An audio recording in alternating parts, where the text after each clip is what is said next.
Tonight, President Trump announces his nominee to replace Ruth Bader Ginsburg on the Supreme Court. President Trump nominates Judge Amy Coney Barrett to fill the vacant seat left on the Supreme Court. I'm Skyler Henry at the White House as Senate Republicans now race to push the nomination through. Plus, grants from the Montana Coronavirus Relief Fund will allow one city in Montana to offer low-cost childcare for school-aged children. And later, he was in Great Falls 57 years ago today. That's right, President John F. Kennedy. A trip down memory lane as our J-Cone remembers where he was when JFK came to Montana. From Montana's news leader, this is the MTN 10 o'clock news. Thanks for spending your last Saturday night in September with us. I'm Matt Holzaffel. In a Rose Garden ceremony at the White House, President Trump announced Saturday he is nominating Judge Amy Coney Barrett to take the seat of the late Justice Ruth Bader Ginsburg. The nomination kicks off an effort to have Barrett confirmed quickly by the Senate before Election Day. CBS News correspondent Skyler Henry has more from the White House. President Trump introduced Judge Amy Coney Barrett as his nominee for the Supreme Court, with both making efforts to preemptively answer critics. Amy Coney Barrett will decide cases based on the text of the Constitution as written. If confirmed, I would not assume that role for the sake of those in my own circle, and certainly not for my own sake. I would assume this role to serve you. If Barrett is confirmed by the Senate, the 48-year-old who now sits on the 7th U.S. Circuit Court of Appeals would become the youngest associate justice on the current Supreme Court. Barrett's conservative legal views stand in sharp contrast to the late Justice Ruth Bader Ginsburg, a liberal icon whose seat Barrett would fill. Challenges to the Affordable Care Act and Roe v. Wade could come into play. With just over 5 weeks left before the November election, Senate Republicans are planning to get through confirmation hearings as fast as they can. During the Rose Garden ceremony, the president sent senators a message, including those in attendance. This should be a straightforward and prompt confirmation. Should be very easy. Good luck. It's going to be very quick. But Democrats have argued the pick should come from the winner of the November 3rd election. Judge Ginsburg had a dying wish that the next president choose. Justice Ginsburg must be turning her over in her grave up at heaven to see that the person they chose seems to be intent on undoing all the things that Ginsburg did. Barrett would be President Trump's third Supreme Court appointment, following Justices Neil Gorsuch and Brett Kavanaugh. That would leave conservatives with 6 of 9 seats on the nation's highest court. Skyler Henry, CBS News, the White House. After the president's announcement, Democratic presidential nominee Joe Biden issued a statement saying, in part, the Senate should not act on his vacancy until after the American people select their next president and the next Congress. For the third day in a row, Montana has topped 300 new cases of COVID-19 since yesterday, once again setting a new single-day record for most cases. The governor's coronavirus task force reports 346 new cases today. By our count, that puts Montana at exactly 12,000 total cases, with just under 3,000 active. Cascade County reports 669 total cases. 249 of those are active. Lewis and Clark County showing 274 total cases, 74 of those are active. New numbers from Montana State Parks managers confirm that what park users have been noticing all year, that parks have been much busier than usual once some of the lockdowns started to end back at the start of summer. People rushed to get outside, and Montana Parks saw a steady stream of visitors all season long. New numbers from Montana Fish, Wildlife and Parks show visitation is up by 25% compared to the same period of January through June of last year, and that doesn't even reflect the bulk of the summer traffic. Giant Springs State Park in Great Falls was the most visited park during that stretch with a 7% jump, but Flathead Lake State Park was the second busiest overall with a 29% jump in traffic to more than 159,000 visits. Parks Administrator Beth Shoemate praised park staff and volunteers for going, quote, above and beyond to keep the parks open during what she calls a time of uncertainty. Well, it was a windy day across the Treasure State, and our meteorologist Grant Garland is here to tell us more. Hey, Grant. Hey, Matt. Good evening, everyone. We have been looking at a very breezy day, but not only today, I mean, since Thursday, we've been seeing this. Today, we saw winds gusting up to 45 in Billings, 52 in Miles City, 39 in Cut Bank, and 49 in Havre, and the low 40s for both the Electric and Capital cities. Right now, we are looking at sustained winds at 17 miles an hour here in Great Falls, 20 up in Havre, down towards Billings, 15. Overall, temperatures tonight falling down into the 40s for most, 40 in Cut Bank, 47 in Great Falls, 49 in Helena, and a lot warmer as we head on out towards Billings at 54 degrees. We are seeing right now a few showers out and about, and yes, you're seeing the pink and purple there. That is some snow, but that is falling at elevations of 6,500 feet or higher, so no worries. We aren't going to expect much accumulation for those that are at that level. We are looking at mostly seeing rain. Now, coming up, we're going to talk about why we are drying back out, but for now, Matt, back to you. All right, thanks, Grant. Well, the two candidates for Montana's open U.S. House seat squared off tonight in a debate sponsored by MTN, likely their last debate before the election. And as MTN chief political reporter Mike Dennison tells us, viewers saw no shortage of differences between Republican Matt Rosendale and Democrat Kathleen Williams. From healthcare to gun policy to taxes and plenty in between, State Auditor and Insurance Commissioner Matt Rosendale and former state lawmaker Kathleen Williams of Bozeman had plenty to spar about in Saturday night's debate. On healthcare, Williams said she wants to keep the Affordable Care Act intact, but also offer those 55 and older the chance to buy into Medicare. Many of them are trying to pay $1,900 a month in premiums with a $9,000 deductible, and that's just crazy. I also want to be able to bargain for drug prices in Medicare. That's supposed to save $11 billion a year. Rosendale said Williams wants a Bernie Sanders-style government-run system, and that while he wants to repeal the ACA, he's worked within it to lower the cost of coverage. We were able to cover pre-existing conditions. We were able to lower premiums by 15%. Rosendale said he would make permanent the federal income tax cuts passed by Republicans in 2017 and accused Williams of wanting to undo them. And I personally believe that the people across this state can spend their money better than Miss Williams can. I mean, it really is that simple. Williams said the cuts were skewed toward the wealthy, but didn't clarify how or whether she'd change them. On guns, Rosendale highlighted Williams' F rating from the NRA and said she wants to strip away your guns and Second Amendment rights. Williams said she would like to close loopholes in background checks on firearm purchases, but said she owns 9 guns herself and that the charge of gun grabbing is just partisan rhetoric. And she had this to say about Rosendale's stance on gun laws. I also want to point to the fact that my opponent wants no restrictions on guns. That means machine guns are out on the street. He, has no interest in controlling whether folks on the terrorist watch list can get guns. Panelists also asked Rosendale to identify any issue where he might disagree with President Trump and advocate for Montana. He said he'd represent the people of Montana first, but that he does have a good relationship with the president. It's having someone who has a relationship with the president that's going to advance the policies that are in the best interest of our state. And I've got the president's ear. He's got my back. And I think that's what people are looking for. We also asked Williams if and why she would be supporting Democrat Joe Biden for president, but she declined to say. I look forward to working with the president, but ensuring that Montana has the independent voice and a strong legislator that can help rebuild Congress and cut through the hyperpartisanship and work with the Senate and the president, no matter who it is. Throughout the debate, Williams hit this note, trying to portray herself as the independent, post-partisan alternative. Rosendale, however, was trying to cast her as just another out-of-touch liberal. In 2 weeks, voters will start rendering their verdict. Reporting from Helena, Mike Dennison, MTN News. And a reminder that ballots will start being mailed to most registered voters and absentee ballot requesters on October 9th.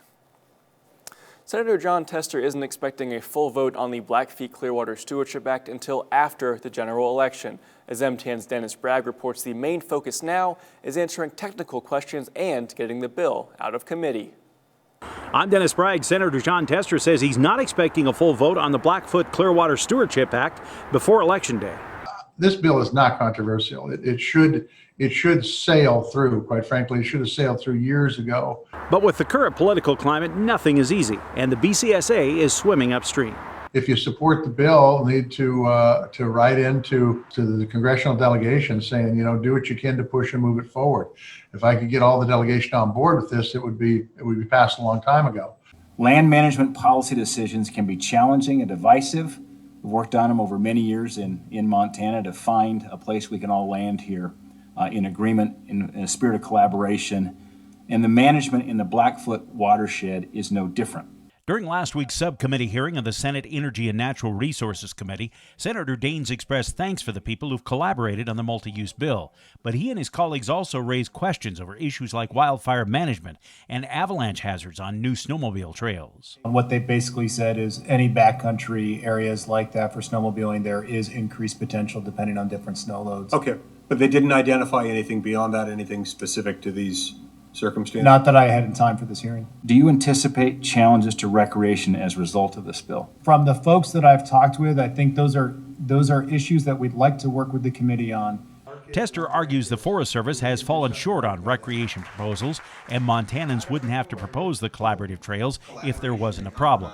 But he says he's willing to help resolve those questions and believes 3 years is time enough to develop a trails plan. We're going to continue to fight. Why? Because it's a good bill. It works well for Montana's businesses. It works well for the folks who live here who like to enjoy the great outdoors.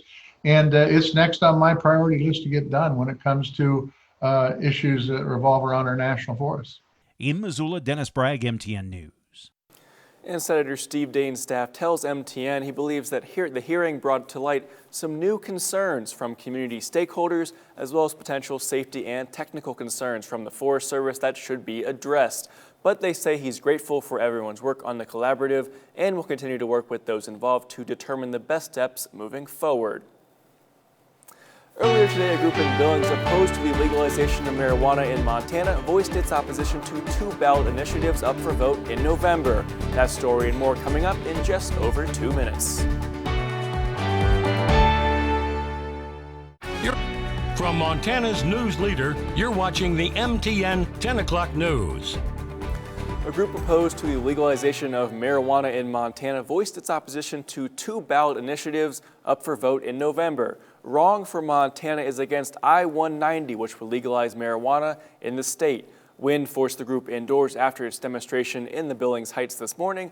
The group is also against CI-118, that would set the minimum legal age for marijuana consumption in the state at 21. I-190 would require the Department of Revenue to license and regulate cultivation, transportation, and sale of marijuana. The opponents say they're concerned about what has happened in other states that have legalized marijuana. In Denver or Seattle, when they legalized it, the use of marijuana doubled in every single age bracket. So if you think we got drug issues today, illegal drug issues with our families and our communities and so forth with meth and heroin and so forth, it's going to double upon legalization of marijuana. That's exactly what's happened in the other cities. Thanks to 2 grants from the Montana Coronavirus Relief Fund, Missoula Parks and Recreation is now offering low-cost childcare for school-aged children. The grants will allow families to receive discounts of up to 95% off regular program fees, depending on income.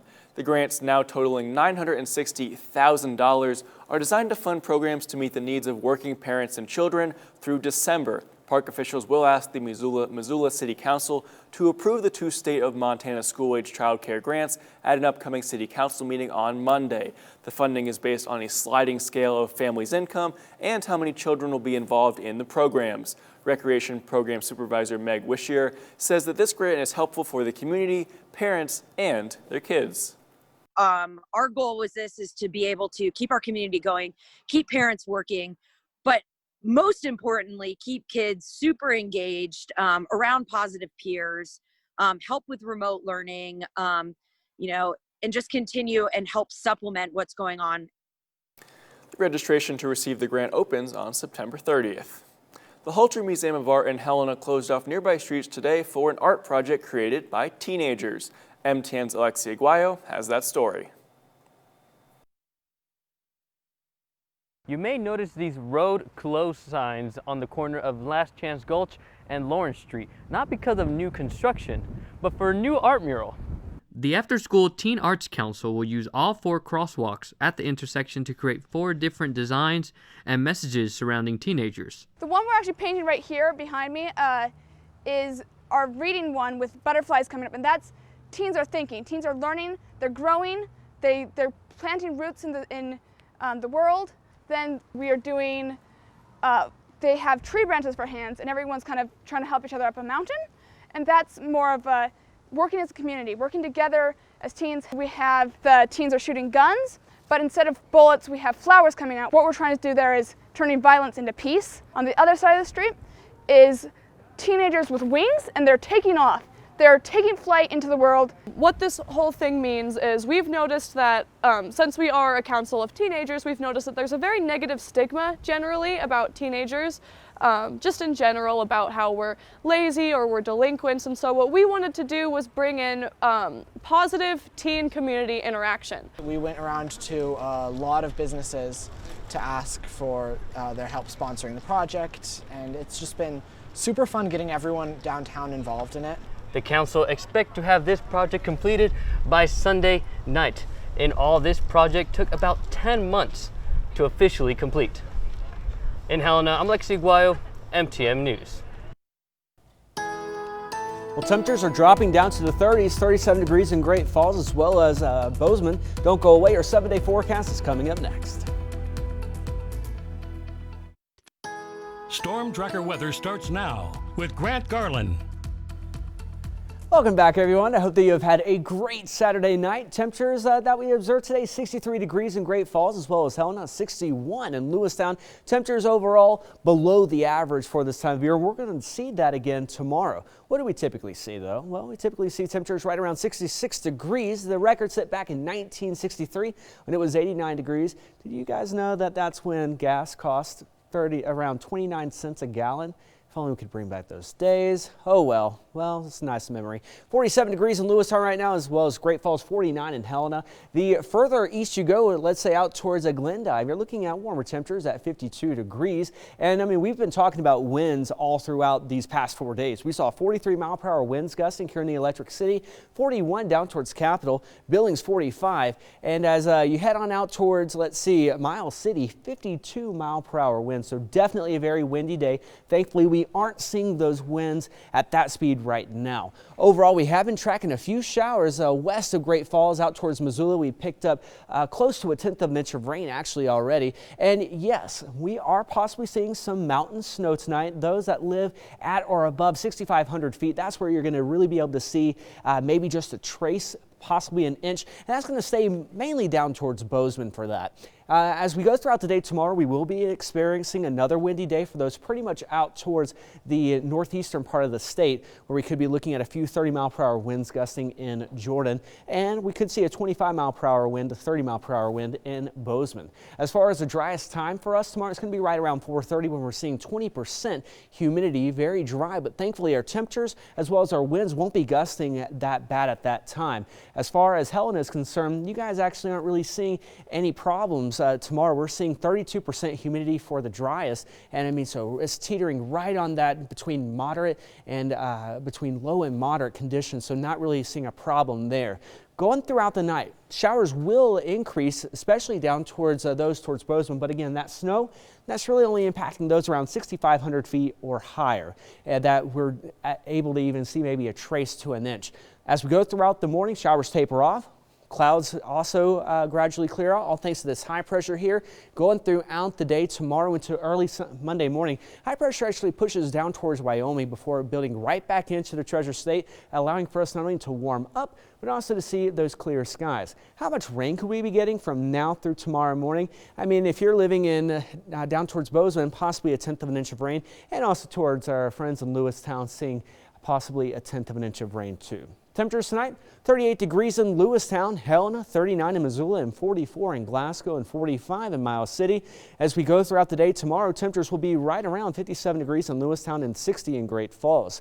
Over the next 3 days, expect for the clouds to really break apart for mostly sunny skies. Temperatures warming up to 75 by Tuesday. Then the sun comes out on Thursday for us all, 75 on Friday. And we are looking at the same situation for our friends in Helena too, and seeing a little bit more sunshine. Matt?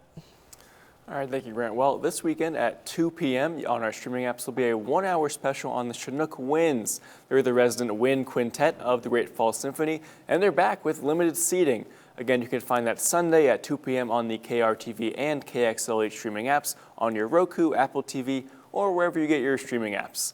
Now back to this show coming up here. A pretty well-known politician was in Montana 57 years ago today. Our Jay Cohn was there for the event and remembers what it was like all the way back in 1963. From Montana's news leader, you're watching the MTN 10 o'clock news. All the way back in 1963, someone you might have heard of, President John F. Kennedy toured the western United States to promote environmental conservation. Yesterday was the anniversary of President Kennedy's stop in Billings, Montana. 57 years ago today, the day after he was in Billings, the president stopped in Great Falls as well. MTN's Chris DeRose gives us a look back with the help of MTN's Jay Cohn, who was there with his 6th grade class. John F. Kennedy was one of America's most popular presidents, and in 1963, he set off from Washington on a 5-day tour of the West to promote conservation and the efficient use of our country's natural resources. He would stop in places like Cheyenne and Tacoma, Salt Lake City, and Las Vegas. But on September 25th, Kennedy became the first president to visit Billings since Woodrow Wilson. Billings, Montana. The crowd at the airport is large for a city of only 53,000.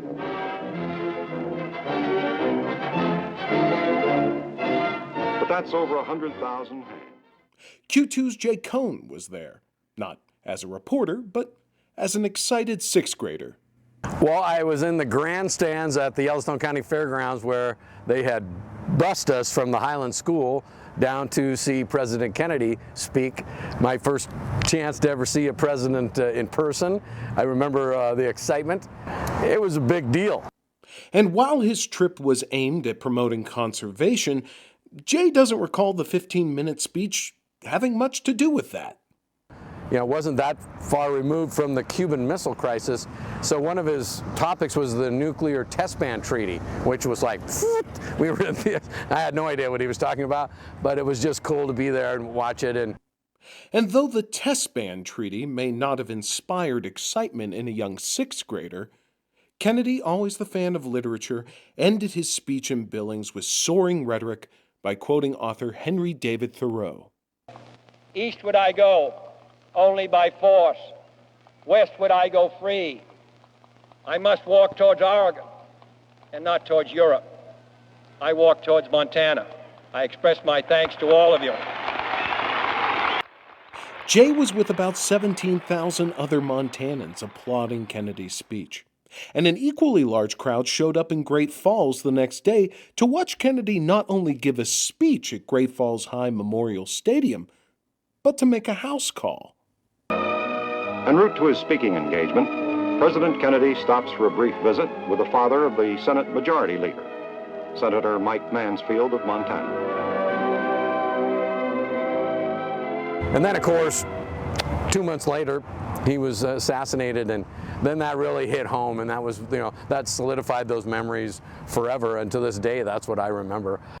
But Jay is one of the lucky ones. He has a unique keepsake from Kennedy's visit, passed down to him by his father.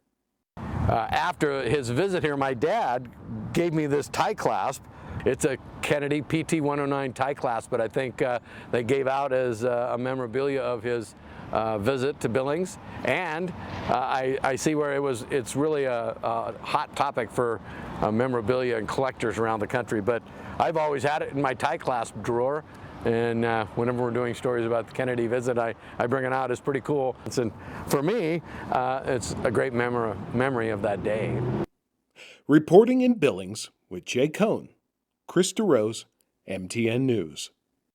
And thank you to Jay for sharing his memories, and a big thank you to the John F. Kennedy Presidential Library and Museum for giving us the video and photos for that story. We'll be right back.